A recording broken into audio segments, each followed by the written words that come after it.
kaum muslimin yang semoga dirahmati oleh Allah Subhanahu wa taala. Pada kesempatan kali ini insyaallah kita akan membahas beberapa masalah penting yang berkaitan dengan ibadah kurban.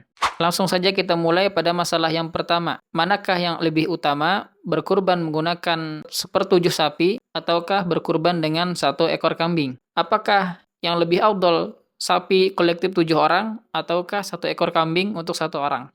Maka para ulama menjelaskan bahwasanya yang afdal, yang utama, yang lebih besar pahalanya yaitu adalah satu ekor kambing untuk satu orang. Pendapat seperti ini didasari oleh hadis Nabi Muhammad SAW, "Ma amila adamiyu min amalin yauman nahri ahab ilallahi min ihrakid dam."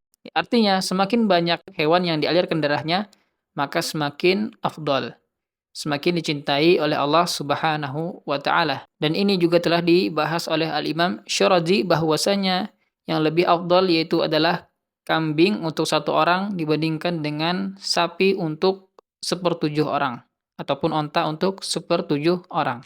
Kemudian masalah yang kedua yaitu adalah dianjurkan bagi orang-orang yang bisa untuk menyembelih kurbannya sendiri, artinya dia tidak usah menyewa orang lain. Ini lebih afdal ketika dia membeli kurbannya dengan uangnya sendiri, kemudian disembelih dengan tangannya sendiri. Ini adalah amalan yang sangat afdal. Sebagaimana Nabi Muhammad SAW, "Dahan nabiyyu bikabsyaini amlahain," bahwasanya Nabi berkurban dengan 2 ekor kambing yang bertanduk. Fara'aituhu wadi'an qadamahu ala sifahihima yusamma wa yukabbiru fadzabahahuma biyadihi. Nabi Muhammad SAW menyembelih kedua kambingnya ini dengan tangannya sendiri. Kemudian masalah yang ketiga yaitu adalah bagi orang-orang yang tidak bisa menyembelih sendiri, maka bagi dia untuk menyewa jasa penyembelih dan upahnya harus dikeluarkan dari hartanya sendiri, bukan dari bagian dari kurban tersebut, tidak. Maka seseorang yang diberikan tugas untuk menjagal ataupun untuk menyembelih hewan kurban, dia tidak boleh diberikan upah dari hewan kurban tersebut. Tukang jagal harus diberikan bayaran khusus, bukan diambil dari hewan kurban tersebut. Sebagaimana Ali bin Abi Thalib radhiyallahu taala anhu mengatakan bahwasanya Nabi Shallallahu alaihi wasallam berkurban dan beliau memerintahkan kepada Ali untuk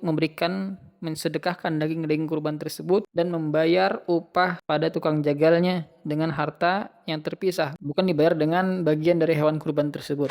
Kemudian masalah yang keempat, bagi orang yang berkurban dianjurkan untuk memakan daging hewan kurbannya tersebut. Ya, sebagaimana Allah Subhanahu wa taala mengatakan di dalam surah Al-Hajj, "Faqulu minha wa at'imu al-ba'isa al-faqira." Makanlah dari daging kurban tersebut dan berikanlah makanan kepada orang-orang yang sengsara dan orang-orang fakir.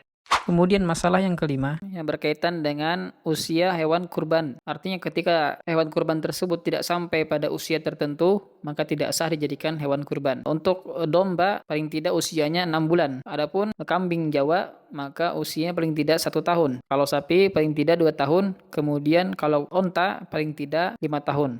Ini adalah usia yang diterima apabila dijadikan kurban. Maka di bawah dari itu tidak diterima dijadikan hewan kurban.